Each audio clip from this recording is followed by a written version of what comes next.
ಈ ಚಾನಲನ್ನು ಲೈಕ್ ಮಾಡಿ, ಸಬ್ಸ್ಕ್ರೈಬ್ ಮಾಡಿ. ಬದುಕಿನ ದಾರಿಗೆ ಇದು ಒಂದು ಕಿವಿಮಾತು. ಯಾರ ಮೇಲೂ ಯಾವ ಕನಸುಗಳನ್ನು ಕಟ್ಕೊಳ್ಬೇಡಿ, ಯಾರ ಮೇಲೂ ಯಾವ ಭರವಸೆಗಳನ್ನೂ ಇಟ್ಕೊಳ್ಬೇಡಿ. ಯಾಕಂದರೆ ನಾವೆಲ್ಲರೂ ಬರುವಾಗಲೂ ಒಂಟಿ, ಹೋಗುವಾಗಲೂ ಒಂಟಿ.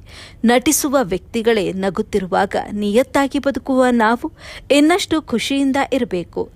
ನಾನು ಚೆನ್ನಾಗಿರಬೇಕು ಎಂದವನು ಚೆನ್ನಾಗಿರ್ತಾನೆ, ನನ್ನವರು ಚೆನ್ನಾಗಿರಬೇಕು ಎಂದವನು ಮಾತ್ರ ಕೊರಗುತ್ತಿರುತ್ತಾನೆ.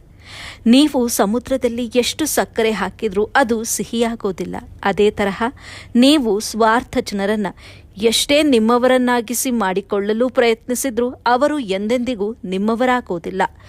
ಯಾರ ಜೀವನದಲ್ಲಿಯೂ ಆಟ ಆಡೋದಕ್ಕೆ ಹೋಗಬೇಡಿ. ಭಗವಂತ ನಿಮ್ಮ ಜೀವನದಲ್ಲಿ ಆಟ ಆಡೋದಕ್ಕೆ ಪ್ರಾರಂಭಿಸಿದ್ರೆ ಸಹಾಯಕ್ಕೆ ಅಂತ ಭಗವಂತನು ಸಾಯುವುದಿಲ್ಲ. ಮನುಷ್ಯನಿಗೆ ಇರಬೇಕು, ಮನುಷ್ಯನಿಗೆ ಇರಬಾರ್ದು. ಸ್ವಾಭಿಮಾನದಿಂದ ಬದುಕುವುದು ಶ್ರೇಷ್ಠ. ಜೀವನದಲ್ಲಿ ಯಾವಾಗಲೂ ಸಂತೋಷದಿಂದ ಇರಿ.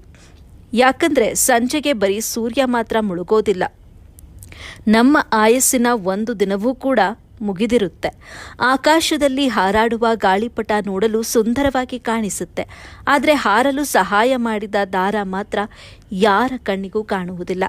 ಜೀವನದಲ್ಲಿ ತಪ್ಪು ಹೆಜ್ಜೆ ಇಡುವುದು ಸಹಜ, ಬೇಗ ಎಚ್ಚೆತ್ತುಕೊಳ್ಳುವುದು ಬುದ್ಧಿವಂತಿಕೆ. ತಪ್ಪಾದ ಕೊರಗುವುದಕ್ಕಿಂತ ಮುಂದೆ ತಪ್ಪಾಗದಂತೆ ನಡೆದುಕೊಳ್ಳುವುದು ಉತ್ತಮ.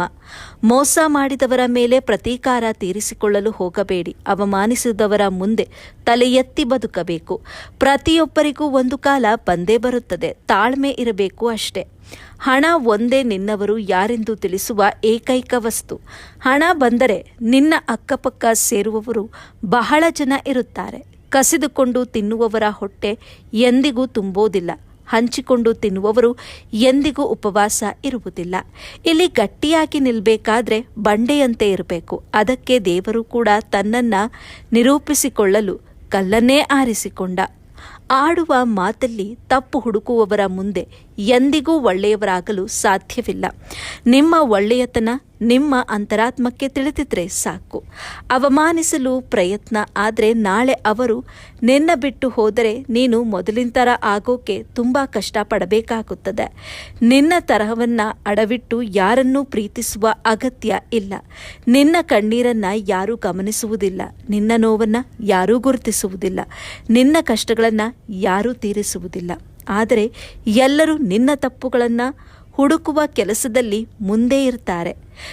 ಜೀವನದಲ್ಲಿ ಕಣ್ಣೀರು ಹಾಕುವ ಬದಲು ನೀರನ್ನು ಹಾಕಿಸಿದವರನ್ನು ನಿಮ್ಮ ಜೀವನದಿಂದ ಹೊರಗೆ ಇಡಬೇಕು. ಯಾವ ವ್ಯಕ್ತಿಯನ್ನು ಪೂರ್ಣವಾಗಿ ಅರಿಯದೆ ಮನಸ್ಸಿಗೆ ಹಚ್ಚಿಕೊಳ್ಳಬೇಡಿ.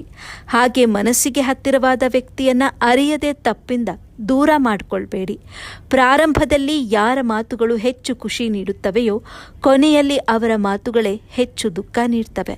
ಸ್ನೇಹವೆಂಬುದು ಒಂದು ಸುಂದರ ರೂಪ. ಸ್ನೇಹದಲ್ಲಿ ಕೋಪ ಬರಬಾರದು. ಅದರಲ್ಲಿ ಪ್ರೀತಿ ವಿಶ್ವಾಸ ಮಾತ್ರ ಇರಬೇಕು. ಯಾಕಂದರೆ ಸ್ನೇಹವೇ ಜೀವನಕ್ಕೆ ದಾರಿದೀಪ. ಒಳ್ಳೆಯದಾಗಿರಲಿ ಅಥವಾ ಕೆಟ್ಟದಾಗಿರಲಿ, ಏನು ಮಾಡ್ತಿರೋ ಅದೇ ಮರಳಿ ಸಿಗುವುದು. ಯೋಚಿಸಿ ಮುಂದುವರಿಯಿರಿ. ನಂಬಿಕೆ ಎನ್ನುವುದು ಪ್ರಾಣ ಇದ್ದ ಹಾಗೆ.